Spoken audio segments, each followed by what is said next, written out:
નમસ્કાર પ્રોબેશન ઓફિસરો. આજે મારી આ ચેનલનો પહેલો જ વિડીયો છે જે મેં પ્રોબેશન ઓફિસરના વ્યક્તિત્વ એમના ટોપિક ઉપર બનાવેલો છે.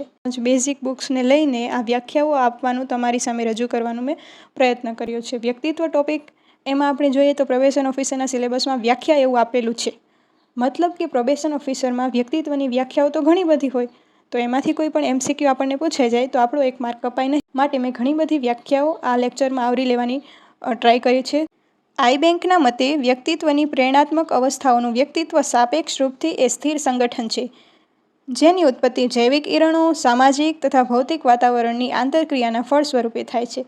સર આઇઝેક એમ કહે છે કે વ્યક્તિત્વ એના ઉપર ઘણા બધા પરિબળો અસર કરતા હોય છે, જેમ કે જૈવિક ઇરણો, સામાજિક તથા ભૌતિક વાતાવરણની આંતરક્રિયા.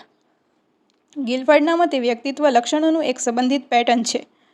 કાગન અને હેવમાનના મતે વ્યક્તિત્વ ચિંતન, આવેગ અને વર્તન કરવાના વિશિષ્ટ ઉપાયોની એક એવી સંપૂર્ણ ભાત છે જે વ્યક્તિના વાતાવરણથી સંબંધિત કરવાની એક વિશિષ્ટ વિધિ છે. વોલ્ટર સિમેલના મતે વ્યક્તિત્વનો અર્થ વર્તનની એ ભાતથી હોય છે જે પ્રત્યેક વ્યક્તિના જીવનની પરિસ્થિતિઓની સાથે થવાવાળા સમાયોજનને નિર્ધારિત કરે છે.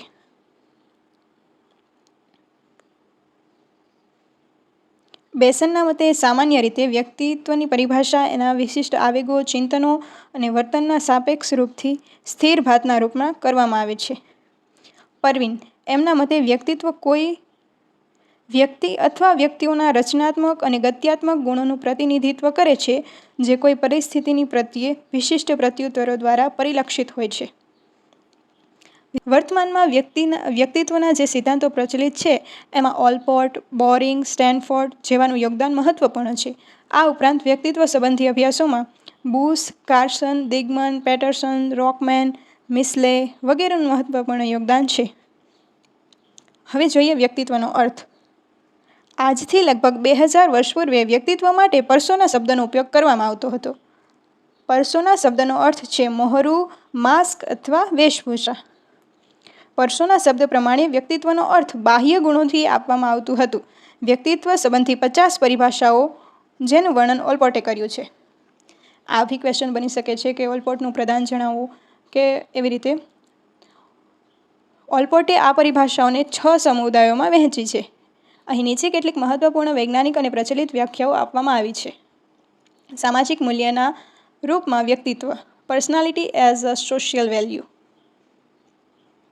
ઓલપોર્ટના મતે વ્યક્તિત્વ એક વ્યક્તિને એમની વિશેષતાઓ અનુસાર સામાજિક ઉદ્દીપકો પ્રત્યે આપવામાં આવેલી પ્રતિક્રિયા છે અને એ ગુણ છે જેને વ્યક્તિ પોતાના વાતાવરણના સામાજિક લક્ષણોની સમાયોજિત થઈને પ્રાપ્ત કરે છે.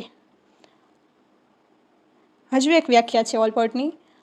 ઓલપોર્ટના મતે વ્યક્તિત્વ વ્યક્તિના મનોદૈહિક ગુણોનું એવું ગત્યાત્મક સંગઠન છે જે વ્યક્તિના વાતાવરણની પ્રત્યે અપૂર્વ સમાયોજનને નિર્ધારિત કરે છે.